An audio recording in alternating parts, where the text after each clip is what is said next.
Hey guys, Jeremy here. I actually was gonna wait to do this when I got home, but seeing as how much this movie bombed its opening week, I'm a little bit upset about it. This is a review for Only the Brave, and I'm surprised that almost everyone in BC didn't go and see this movie, considering how bad of a forest fire season we had, the worst in our province's history. And so I know this movie is about forest firefighters in Arizona, but I still thought that this would have been something that prevalent, but it only made like 3.9 million. Mind you, we are Canadian, we barely even affect the box office. Anyways, I really like this movie. It's directed by Joseph Kosinski, which right when I saw his name, why do I recognize that name? And he's the director of Tron and Oblivion, which was crazy considering how not like those last two movies this is. This is a true story, and it's got great visuals, it's got great visual effects. It's actually it's his best character drama he's ever done. The thing that I had an issue with Tron Legacy and in ways Oblivion was the lack of characters. They were very single faceted. This is a true story with true characters. And what I found interesting too is Jennifer Connelly, who plays Josh Brolin's wife, isn't just the wife character. She has a character. She has moments in the story. Her and Josh Brolin's banter isn't just like one or two scenes. It's a constant thing that keeps coming back, and just the moral sort of, there's a lot of things that are going on between the two characters that are insinuated but not fully explained in exposition, which again, I really compliment both the writers, the actors, and Joseph for doing a really good job on it. The film is about a team of forest firefighters in Arizona that were a municipal group that eventually got into the Hotshot Group, which is a government-wide team that go and fight firefighters all over the country. And don't look up the IMDb, otherwise you'll spoil it for yourself. But also something else I wanted to say is this is by far the best firefighter movie ever made.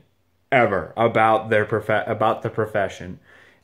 Of all the ones I've seen. Ladder 49 is good, and it really has a good story. Admittedly, it's a little bit stereotypical in certain ways, and there were some elements that couldn't be as realistic to firefighters as it could be, but it was still a pretty decent movie.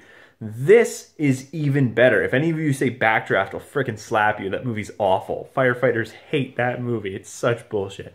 Anyways, but this movie is probably as close to the realistic aspects of what firefighting is. There's a few parts that are obviously dramatized, like the defending of this tree and how the fire just stops like in a straight bloody line.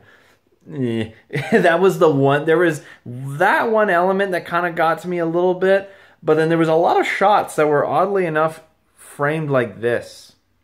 Like there was a lot of headspace. I don't know what was going on, but there was a lot of headspace in certain shots. It only happened once or twice.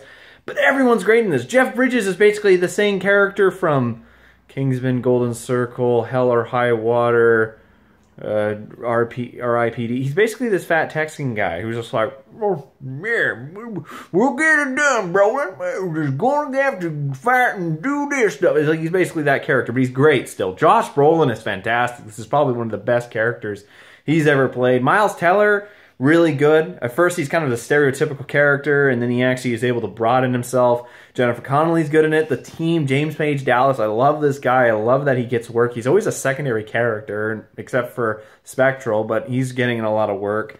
But no, the final 30 minutes is fucking killer. It is so good. It is so gripping. It is so emotionally draining. For those of you who know the story, you know what's going to happen. It doesn't actually even end the same way you would expect it to, but it does a little bit. It kind of goes down the same route, but it's still really emotionally gripping. It is a extremely well shot film for its very basic sort of. There's nothing super special sci-fi or anything that Joseph is dealing with. I really like that he took a down to earth story and he talked about real heroes. And this is a story that's amazing. It's an incredible story, and I was very happy to see it on screen. And like I said, it's probably the best firefighter movie I've ever seen. Also, one thing that a friend of mine who is a firefighter, who's always complained about with movies, is the ability to see everything when they go into a building. This movie does as best as they can with making everything like completely black in certain situations where the smoke is all around them, visibility is shit, and they did really good special effects. And like I said, the ending just twists your heart, and every time you think it's over, it just keeps going. It is so good. So in the end, I will give Only the Brave a 6 out of 7. I think it's one of my favorite movies of the year for sure. There are some stereotypical moments that are in like any other sort of story like this. There are the additional characters, there's 19 guys on the team, so obviously it was going to have a bit of the Hobbit effect where you don't really get enough of development or even really, oh, I kind of remember that guy's face. So there's obviously that issue, and like I said, the head framing's a little weird, and there are some moments that you could say, okay, I've seen that from other movies, but aside from that, this is Joseph's best movie. Visually, yeah, you'd probably be Oblivion, maybe Tron, but this is by far the best movie this director has ever made, and I'm very happy to see him do a turnaround considering how mediocre Tron Legacy was and how not fully fulfilling Oblivion was, at least to me. But anyways, guys, I hope you enjoyed this review. If you haven't seen it, go see it. It's not going to be in theaters for very long, but it's a very good movie. I would definitely recommend it, especially for all of us BC people who just went through a terrible forest fire season. Anyways, guys, I hope you enjoyed this review. I'll see you guys next time.